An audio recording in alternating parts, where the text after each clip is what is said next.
ఈరోజు మన టాపిక్ ఏంటిదంటే database overview and introduction to Databricks. So, నేను మెయిన్‌లీ ఈ వీడియోలో ఏందంటే డేటాబేస్ అంటే ఏంది? అండ్ కంపెనీస్‌కి డేటాబేస్ ఎందుకంత అవసరము? అండ్ డేటాబేస్ రియల్ టైమ్‌లో ఎలా వర్క్ అవుతుంది? And components of database. So, నేను ఈ వీడియోలో ఏందంటే ఈ 4 కాన్సెప్ట్ గురించి ఎక్స్‌ప్లెయిన్ చేశాను. సో, ఫస్ట్ మనం డేటాబేస్ అంటే ఏందో చూద్దాం. It is a unified data platform. Unified data platform అంటే ఏందంటే మనకి డిఫరెంట్ టీమ్స్ అన్ని ఒక దగ్గర కొలాబరేట్ అయ్యి ఒక కామన్ డేటా ఆర్ ఒక బిగ్ డేటా మీద వర్క్ చేయడం దాన్ని మనం యూనిఫైడ్ డేటా అంటాము. సో, మనకిప్పుడు ఈ డిఫరెంట్ టీమ్స్ అన్ని ఒక దగ్గర కొలాబరేట్ అయినాయి అండ్ ఒక కామన్ డేటా ఆర్ ఒక బిగ్ డేటా మీద వర్క్ చేస్తున్నారుగా. సో, ఈ డిఫరెంట్ టీమ్స్‌కి వర్క్ చేయడానికి ఒక ప్లేస్ అనేది కావాలి. సో, మనము రియల్ టైమ్‌లో ఈ ప్లేస్‌ని ప్లాట్‌ఫార్మ్ అంటారు. సో, మనకి ఈ ప్లాట్‌ఫార్మ్ అనేది డేటాబేస్ అనేది ప్రొవైడ్ చేస్తుంది. So, database is a unified data platform. So, మనం ఇప్పుడు ఒక ఎగ్జాంపుల్ చూద్దాం. మనకి రియల్ టైమ్ ప్రాజెక్ట్‌లో ఫస్ట్ వర్క్ చేయడానికి డేటా అనేది క్లయింట్ ప్రొవైడ్ చేస్తాడుగా. సో, ఈ క్లయింట్‌కి డేటా అనేది సమ్ సోర్స్ నుండి జనరేట్ అయ్యి వస్తుంది. సో, ఇక్కడ సమ్ టెరాబైట్స్ నుండి పెటాబైట్స్ ఆఫ్ డేటా జనరేట్ అవుతుంది. అంటే సోర్స్ నుండి సమ్ టెరాబైట్స్ నుండి పెటాబైట్స్ ఆఫ్ డేటా జనరేట్ అవుతుంది. సో, ఇంత అమౌంట్ ఆఫ్ డేటాని మనం బిగ్ డేటా అంటాము. సో, వన్స్ మనకి బిగ్ డేటా అనేది మన ప్రాజెక్ట్‌లోకి వచ్చిన తర్వాత ఫస్ట్ ఈ బిగ్ డేటా అనేది డేటా ఇంజినీరింగ్ యూజ్ చేస్తాడు. సో, ఇక్కడ డేటా ఇంజినీరింగ్ వాళ్ళు ఏం చేస్తారంటే ETL pipelines and jobs build చేస్తాడు.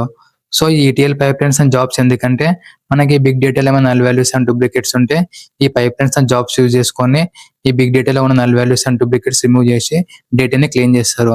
సో, వన్స్ మనకి డేటాని క్లీన్ చేసిన తర్వాత ఈ డేటా ఇంజినీరింగ్ వాళ్ళు ఏందంటే ఒక డెల్టా లేక్‌లో డేటాని స్టోరేజ్ చేస్తారు. అంటే ఒక క్లీన్ డేటాని ఒక డెల్టా లేక్‌లో స్టోరేజ్ చేస్తారు. సో, వన్స్ మనకి డేటా ఇంజినీరింగ్ వాళ్ళు ఈ డెల్టా లేక్‌లో డేటాని స్టోరేజ్ చేసిన తర్వాత ఈ సేమ్ డేటాని డేటా అనలిటిక్స్ ఉంటారుగా వీళ్ళకి సెండ్ చేస్తారు.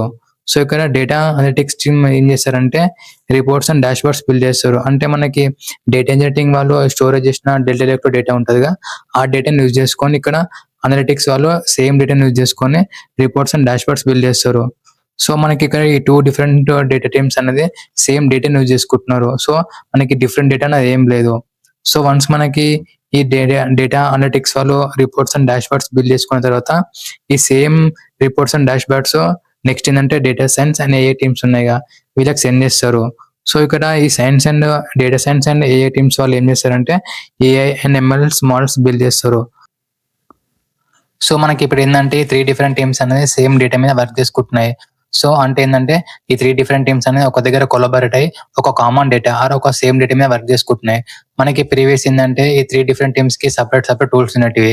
Data engineering separate and data analytics and data సైన్స్‌కి సెపరేట్ టూల్స్ ఉన్నటివి. సో, ఇలా కాకుండా ఏందంటే ఈ 3 టీమ్స్ అనేది ఒక దగ్గర కొలాబరేట్ అయ్యి ఒక డేటా మీద వర్క్ చేసుకోవడానికి ఒక ప్లాట్‌ఫార్మ్ అనేది కావాలి. సో, డేటాబ్రిక్స్ అనేది ఈ 3 టీమ్స్‌కి ఒక దగ్గర వర్క్ చేసుకోవడానికి ప్లాట్‌ఫార్మ్ ప్రొవైడ్ చేసింది. సో, దాన్ని మనం యూనిఫైడ్ డేటా ప్లాట్‌ఫార్మ్ అంటాము. సో, నెక్స్ట్ ఏంటిదంటే database is build on Apache spark. మనం ఎందుకు డేటాబేస్ అనేది అపాచీ స్పార్క్‌తో బిల్డ్ చేసినాము. సో, మనకి ఇప్పుడు ప్రొడక్ట్ బేస్డ్ కంపెనీస్ ఉంటాయిగా అమెజాన్, ఫ్లిప్‌కార్ట్. ఈ కంపెనీస్ ఏందంటే పర్ డే యావరేజ్‌గా కొన్ని టెరాబైట్స్ నుంచి పెటాబైట్స్ ఆఫ్ డేటా జనరేట్ చేస్తుంది. సో, మనము ఇంత అమౌంట్ ఆఫ్ డేటాని బిగ్ డేటా అంటాము. వన్స్ మనకి కంపెనీస్ ఇంత బిగ్ డేటాని జనరేట్ చేసిన తర్వాత ఈ కంపెనీస్ ఈ బిగ్ డేటాని ప్రాసెస్ చేయాలి. అంటే ఈ కంపెనీస్‌కి బిగ్ డేటాని ప్రాసెస్ చేయాలంటే ఒక ఫాస్ట్ ప్రాసెసింగ్ ఇంజిన్ కావాలి. సో, దానికోసమని మనము స్పార్క్ అనేది డేటాబేస్ బిల్డ్ చేసినాము.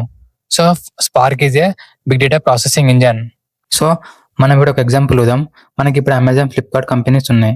సో, ఈ కంపెనీస్ ఏందంటే డైలీ పర్ యావరేజ్‌గా కొన్ని టెరాబైట్స్ నుండి పెటాబైట్స్ ఆఫ్ డేటా జనరేట్ చేస్తుంది.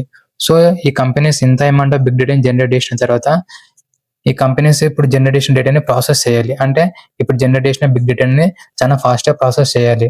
సో, ఇప్పుడు ఈ కంపెనీస్‌కి ఈ ఫాస్ట్‌గా ప్రాసెస్ చేయడానికి ఒక పవర్‌ఫుల్ ప్రాసెసింగ్ ఇంజిన్ కావాలి.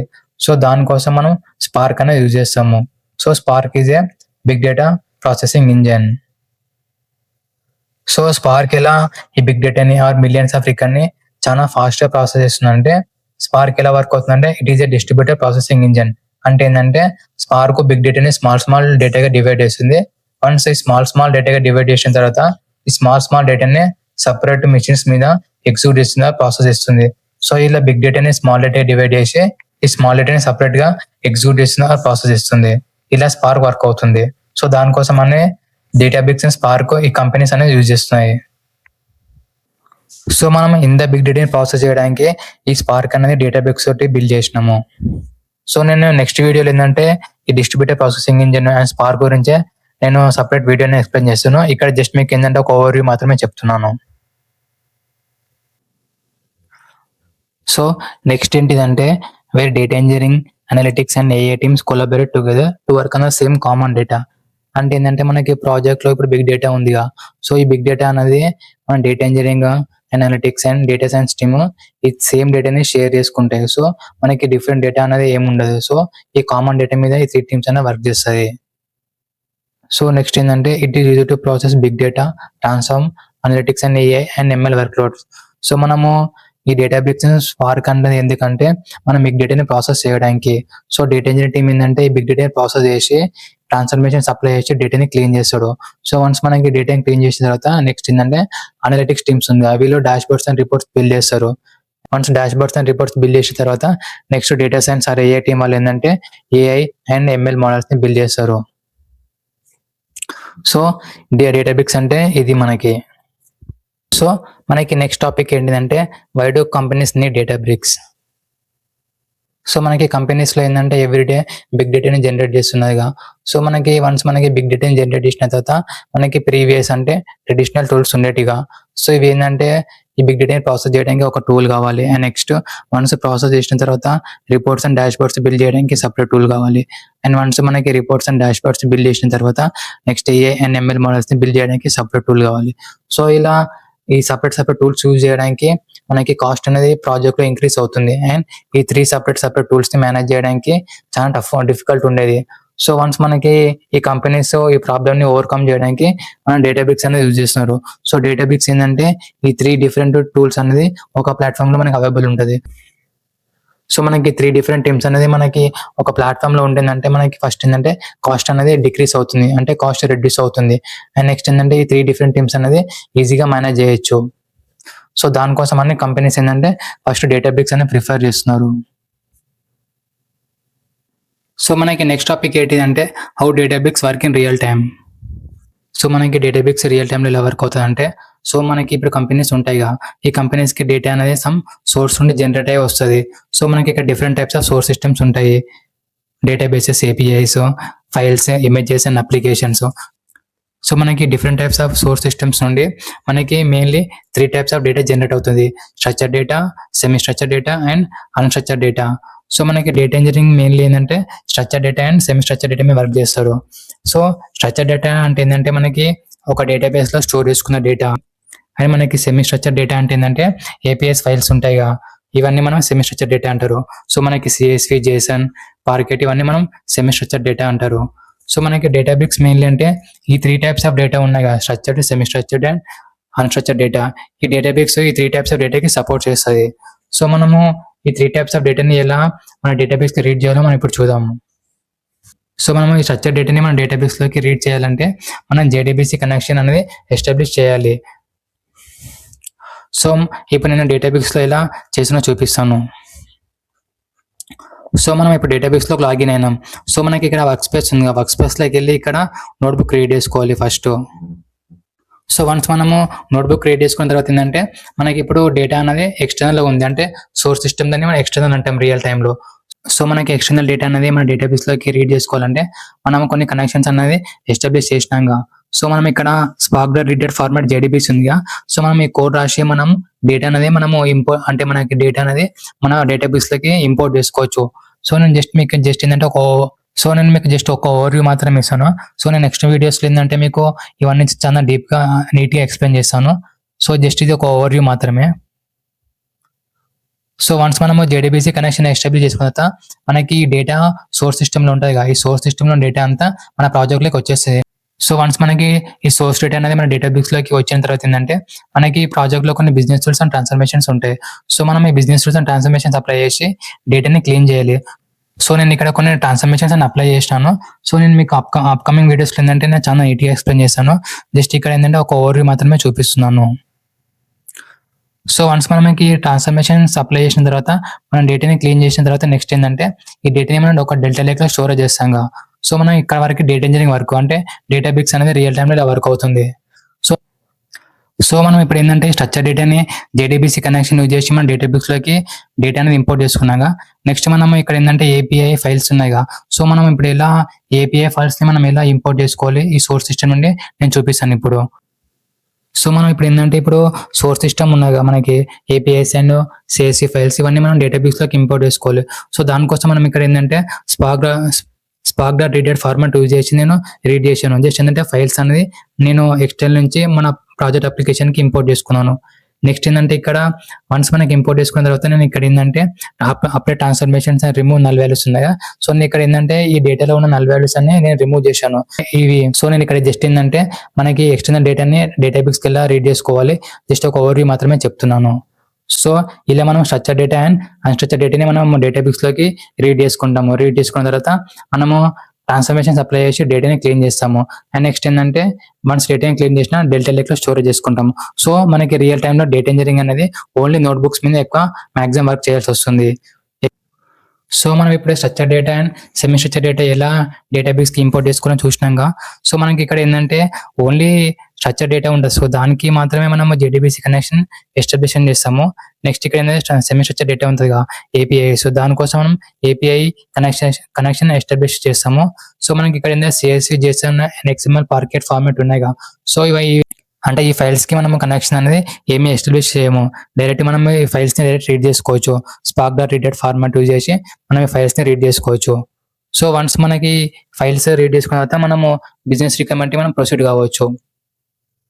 సో మనకి రియల్ టైంలో ఏంటంటే డేటాబేస్ ఇలా వర్క్ అవుతుంది. సో మనకి రియల్ టైంలో డేటా ఇంజనీర్స్ మాక్సిమం ఏం చేస్తారంటే మనకి నోట్బుక్స్ లో ఏంటంటే కోడ్ డెవలప్ చేస్తారు ఫస్ట్. సో మనకి బిజినెస్ అనేది ఒక రిక్వైర్మెంట్ ఇస్తుందిగా. సో ఈ బిజినెస్ రిక్వైర్మెంట్ బట్టి మనం కోడ్ అనేది డెవలప్ చేస్తూ ఉండాలి. సో నెక్స్ట్ ఏంటంటే మనకి డేటా అనేది ఇక్కడ సోర్స్ సిస్టమ్స్ చూపెట్టినగా. సో మనకి రియల్ టైంలో ఏంటంటే మనకి క్లయింటే ప్రొవైడ్ చేస్తుంది. సో మనకి రియల్ టైం ఏంటంటే క్లయింట్ సమ్ టేబుల్స్ అనేది ప్రొవైడ్ చేస్తాడు. సో మనం ఈ టేబుల్స్ నుండి మన టేబుల్స్ నుండి డేటాని రీడ్ చేసుకోవాలి. అంటే సో మనం కొన్ని కనెక్షన్స్ అనేది ఎస్టాబ్లిష్ చేసుకోవాలి. సో దానికోసం మనం జేడీబీసీఆర్ ఏపీఐ ఫైల్స్ యూజ్ చేస్తాము. సో మాక్సిమం ఏంటంటే రియల్ టైంలో మాక్సిమం ఏంటంటే జేడీబీసీ కనెక్షన్ ఎక్కువ యూజ్ చేస్తాము. జస్ట్ ఫైల్స్ ఏంటంటే జస్ట్ మనం రీడ్ చేసుకుంటాము. సో ఫైల్స్ కి మన కనెక్షన్ అనేది అవసరం లేదు. Just spark dot reader format use చేసుకొని మనం రీడ్ చేసుకోవచ్చు. సో మాక్సిమం ఏంటంటే జేడీబీసీ కనెక్షన్ ఎక్కువ యూజ్ చేస్తాము. సో మనకి రియల్ టైంలో ఏంటంటే వన్స్ రిక్వైర్మెంట్ వచ్చిన తర్వాత ఏంటంటే మనం రిక్వైర్మెంట్ అనేది విత్ ఇన్ 2 to 3 months లోపల కంప్లీట్ చేసుకోవాలి. సో మనకి ఏమైనా ఇష్యూస్ డౌట్స్ ఉంటుందంటే మనకి క్లయింట్ వాళ్ళు ప్రొవైడ్ చేస్తారు. సో వన్స్ మన రిక్వైర్మెంట్ అనేది కంప్లీట్ అయిపోయిన తర్వాత ఏంటంటే మళ్ళీ ఫస్ట్ ఏంటంటే నెక్స్ట్ ఏంటంటే యూఐటీ ఉంటుంది. వన్స్ మనం డెవలప్ చేసిన తర్వాత నెక్స్ట్ ఏంటంటే యూఐటీ అనేది కూడా మనమే చేయాలి. వన్స్ యూఐటీ కంప్లీట్ అయిపోయిన తర్వాత నెక్స్ట్ ఏంటంటే టెస్టింగ్ ఉంటుంది. అంటే టెస్టింగ్ అంటే ఏంటంటే మనం డేటాబేస్ ఏంటంటే పై టెస్టింగ్ అంటారు, ఇదేంటి యూనిట్ టెస్టింగ్. సో ఇలాంటి డిఫరెంట్ టైప్స్ ఆఫ్ టెస్టింగ్స్ ఉంటాయి. సో మనం ఇవన్నీ కంప్లీట్ చేసిన తర్వాత ఏంటంటే నెక్స్ట్ ఏంటంటే ఈ డెవలప్ చేసింది నెక్స్ట్ యూఐటీలో టెస్టింగ్ చేసింది నెక్స్ట్ ప్రొడక్షన్కి మూవ్ చేస్తాము. సో నేను జస్ట్ మీకు ఒక ఓవర్వ్యూ మాత్రమే చెప్తాను. సో నెక్స్ట్ టైం ఇవన్నీ ఎలా చేయాలో నేను చెప్తాను. సో మనకి నెక్స్ట్ టాపిక్ ఏంటంటే కాంపోనెంట్స్ ఆఫ్ డేటాబ్రిక్స్. డేటాబేస్ కంపోనెంట్స్ అంటే ఏంటంటే వర్క్ స్పేస్ అంటే ఏంటంటే మనకి data engineering, data scientist and analytics teams ఉంటారు. వీళ్ళందరూ ఒక దగ్గర కొలాబరేట్ అయ్యి వర్క్ చేసుకోవడానికి మన వర్క్ స్పేస్ అనేది అవసరము. సో మనకి వర్క్ స్పేస్ లో ఏంటంటే నోట్బుక్స్ క్రియేట్ చేసుకోవచ్చు అండ్ నెక్స్ట్ ఫోల్డర్స్ క్రియేట్ చేసుకోవచ్చు.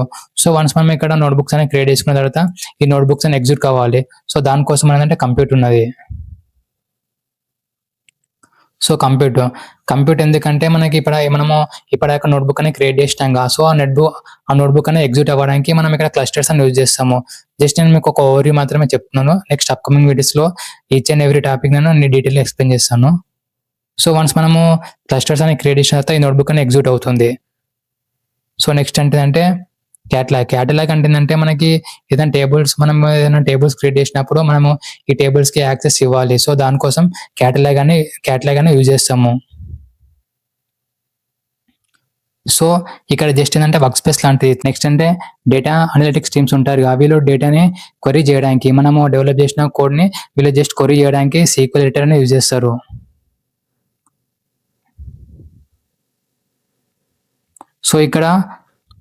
సో ఇక్కడ మనం క్వరీ అనేది ఎగ్జిక్యూట్ చేయొచ్చు సీక్వెల్ యూజ్ చేసుకొని.